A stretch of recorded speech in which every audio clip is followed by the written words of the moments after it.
Selamat malam, sahabat semua dimanapun Anda berada. Saat ini rencananya kita akan mengadakan live IG, tetapi ternyata kita mendapatkan pelarangan atau pembatasan. Jadi memang mempromosikan kebenaran-kebenaran dalam geopolitik dan geostrategik, di mana ini adalah bagian dari cara cerdas bernegara. Kita mengajarkan anak-anak generasi muda terutama yang berusia 45 tahun ke bawah, dan difokuskan juga yang mereka berumur 25 tahun ke bawah. Sangat penting untuk mempelajari atau mengenal apa itu politik, apa itu geoekonomi, apa itu geostrategi, di mana hal ini adalah penting untuk membuat Anda semua memahami bahwa tahun 2024, di mana itu tahun politik yang akan membuat Indonesia menjadi game changing di tahun 2045, yaitu pada saat Indonesia ulang tahun ke 100 atau Indonesia Emas. Siapapun yang memimpin di tahun 2024, ada waktu sekitar 21 tahun untuk membuat Indonesia menjadi negara superpower. Kalau dalam 20 tahun terakhir, di mana kita ucapkan terima kasih kepada Ibu Mega 3 tahun, Pak SBY 10 tahun, dan saat ini Pak Jokowi 7 tahun, belum bisa membuat Indonesia menjadi negara superpower karena Bu Mega mungkin cukup menaikkan GDP per kapita atau pendapatan per kapita warga Indonesia dalam setahun yang biasanya sekitar 1.300 naik menjadi 1.700. Kemudian Pak SBY dalam 10 tahun naik dari 1.700 ke 3.700 atau sekitar 210%. Dan alhamdulillah selama 7 tahun ini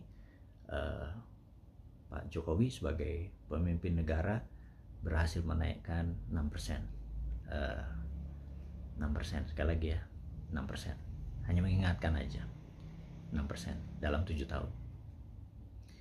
Itu semua tetap aja prestasi karena naik gitu ya. Tapi dalam 20 tahun terakhir, jelas Indonesia bukan negara superpower.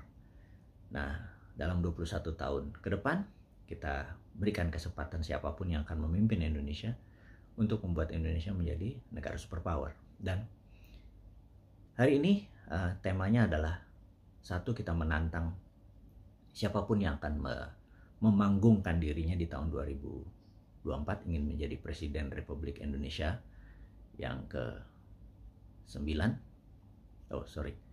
yang ke-8 ya, Pak Jokowi yang ke-7. Kemudian di sini ada pertanyaan, siapapun orang tersebut, dia kita harapkan memiliki peluang membuat Indonesia menjadi negara superpower. Bagaimana untuk dirinya membawa Indonesia menjadi negara superpower?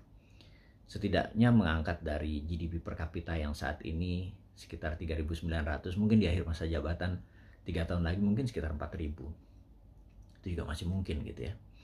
Jadi kalau kita melihat siapa yang di panggung, Tuan A, Tuan B, Gubernur A, Gubernur B, Menteri A, Menteri B gitu ya.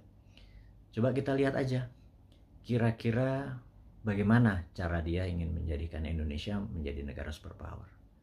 Ini kita harus pelajari misinya. Kalau sekedar dia cuman menggunakan media untuk menjadi terkenal, menjadi lucu, menjadi bulan-bulanan media dengan banyak-banyaknya berita, sebanyak-banyaknya berita, yang penting di repeat terus atau banyak-banyakan billboard gitu ya. Saya rasa itu hanya proses menuju keterkenalan atau knowingness. Namun setelah dia terkenal atau masyarakat tahu, masyarakat sesungguhnya menunggu, apakah setelah saya kenal, punya nggak konsep atau program yang membuat Indonesia menjadi negara superpower seperti harapan 270 juta bangsa warga negara Indonesia. Apa rencananya gitu ya? Itu yang kita mau nantang. Dan kita tahu ada dalam berita terakhir misalnya tentang BUMN. Tahun lalu Pak Jokowi, Pak Presiden, akan membantu lebih dari 25 triliun rupiah dengan PMN kepada BUMN dan ternyata hari ini dana itu dibantu, dan saya heran kok masih dibantu perusahaan rugi gitu ya. Rugi itu kan karena bodoh sebenarnya. Bodoh kok dibantu gitu ya, dan menggunakan APBN, menggunakan uang negara. Uang negara untuk dikasihkan hal nggak produktif itu adalah kebodohan hakiki. Bukan Pak Presidennya yang bodoh, tapi jangan-jangan negara ini ada yang harus dirubah. Jadi saya usulkan kepada sahabat semua, yuk kita melihat ke depan, bagaimana kalau BUMN ini kita bubarin aja kementeriannya, begitu Pak Presiden, supaya Bapak jangan terbebani APBN tersebut karena kebodohan manajemen BUMN. Negara berbisnis itu tidak benar, negara berbisnis itu tidak baik. Kalau Anda terkagum-kagum, misalnya saat ini kan terkagum-kagum dengan Tiongkok gitu ya. Tiongkok punya banyak BUMN, tapi jujur, BUMN Tiongkok itu beda. Dia adalah BUM, bukan badan usaha milik negara, tapi badan usaha milik pemerintah. Dan pemerintah di sana adalah PKC. Jadi sesungguhnya BUMN adalah badan usaha milik Partai Komunis. Jadi karena sistem kepartean, mengontrolnya lebih gampang. Jadi ada baiknya BUMN di Indonesia ditutup aja kementeriannya. Lalu perusahaan-perusahaan tersebut kita konsolidasi lah. Yang bagus kita merger, kita jual ke swasta Indonesia tentunya, atau ke bursa saham. Yang jelek ya udah ditutup aja dan tanggung semua kerugian tersebut. Mereka-mereka ini akan menjadi lebih lincah lagi, direksi-direksi BUMN ini. Karena lincah kenapa? Karena bukan di bawah kementerian, tetapi di bawah kementerian terkait. Misalnya PLN dan Pertamina PLN dan Pertamina di bawah SDM misalnya kayak gitu. Nah, dengan demikian kalau kementerian ditutup, itu banyak hal yang menjadi efisien. Nggak ada lagi buka pintu untuk Pak Menteri, selamat malam, selamat pagi.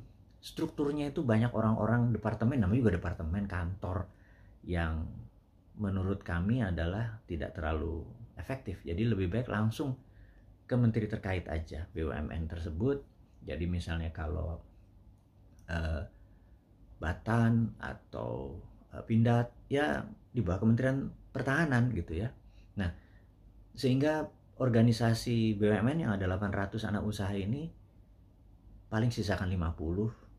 Dan sekali lagi, setelah Kementerian BUMN tidak ada, swasta boleh bertindak lebih powerful lagi, terutama yang pemiliknya tentunya orang Indonesia, jangan apa-apa asing atau FDI.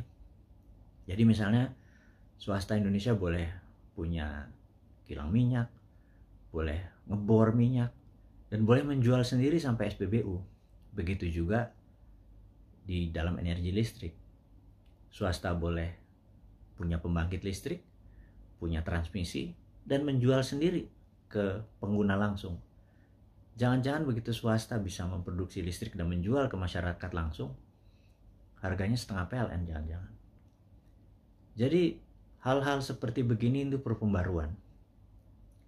Disinilah membuat bernegara menjadi berbeda, dan konsep New Mind tadi adalah konsep yang akan dipakai di tahun 2024 kalau New Mind diberi mandat.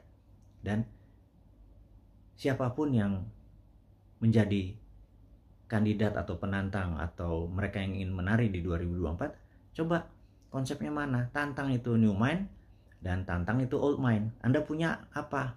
Mau ikut model Old Mind lagi ya? Nggak akan membuat Indonesia menjadi negara superpower. Tapi kalau Anda punya konsep baru, selain seperti New Mind punya, atau seperti follow seperti Old Mind, Anda sebaiknya punya konsep baru. Itu yang saya tantang. Wahai beberapa Pak Gubernur yang niat, beberapa menteri yang niat, dan beberapa tokoh partai politik lain yang niat. Mana? Kita tantang deh. Ini tantang positif, bukan tantang negatif, bukan tantang carok loh. Ini nantang pemikiran, nantang konsep, dan menantang tim. Jadi kita benar-benar nanti di tahun 2024 itu masyarakat tuh pinter. Bukan hanya populer, tapi masyarakat tuh dipinteri. Dan itulah tema Hari ini yang tadinya akan mengudara langsung menjadi taping, tapi sahabat semua, saya pribadi mengucapkan terima kasih Anda sempat menonton video ini. Coba direnungkan bahwa apa yang kita maksudkan ini hari ini, saat ini, bisa menjadi pelajaran kita bersama. Mohon maaf tidak bisa live sekali lagi. Dan pelajaran cara cerdas bernegara akan kembali ke YouTube channel Bosman Mardigu dan Bosman Mardigu Official. Sahabat semua juga bisa memfollow di IG dan TikTok. Kita akan buka lagi yang baru. Kita nggak akan pernah nyerah.